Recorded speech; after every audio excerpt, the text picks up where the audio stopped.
ஹோட்டல்லே கொடுப்பீங்களா? எழுதி கொடுப்பீங்களா?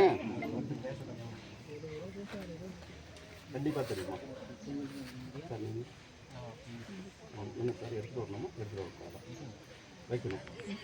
இப்போ அவர் சொல்கிறது கரெக்டாக, நீங்கள் சொல்கிறது உங்களை விட ஹையராக. அவர் சொல்கிறது கரெக்டாக, நீங்கள் சொல்கிறது. ஒரு ரெக்கார்ட் கிராம சபா கூட்டத்துக்கு பஞ்சாயத்து ரெக்கார்டு எத்தனை ரெக்கார்டு மெயின்டைன் பண்ணணும்? 31 ரெக்கார்டு. 31 ரெக்கார்டு இங்கே வைக்கணும். நான் கேட்குறேன்.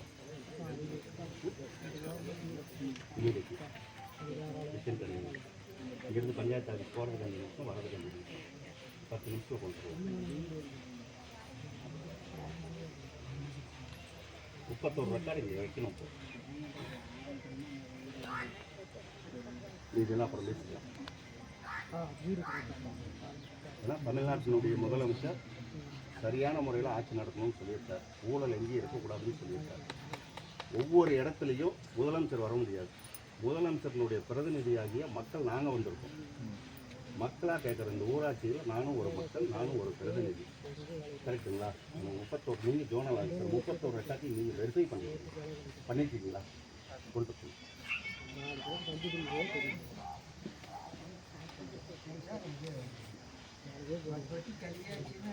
இல்லைங்க, எல்லாமே பார்த்துக்கலாம். ரெக்கார்டு 31 ரெக்கார்டு எடுத்துகிட்டு வராங்க. ரெக்கார்டில் நாம் பார்த்துக்கலாம். நீங்கள் பொதுமக்கள் தான் ஆதாரம். கழுவுனாங்களா இல்லையா உங்களுக்கு தெரியுங்களா? தினம் நீங்கள் டேங்க் கடையிலேயே குடியிருக்கிறீங்க, டேங்கை சுற்றி குடியிருக்கிறீங்க. வந்து கழுவுனாங்களா இல்லையா உங்களுக்கு தெரியாதா? நீங்கள் தான் ஆதாரம். பொதுமக்கள் தான் சாட்சி. வேற மற்றபடி ஃபோட்டோ அதெல்லாம் இருக்கு ஆதாரம், அது வேற. பொதுமக்கள் ஆதாரம். நீங்கள் ஜோனல் டெப்டி சார் தானே? நீங்கள் கிளப் எடுத்துக்கோங்க.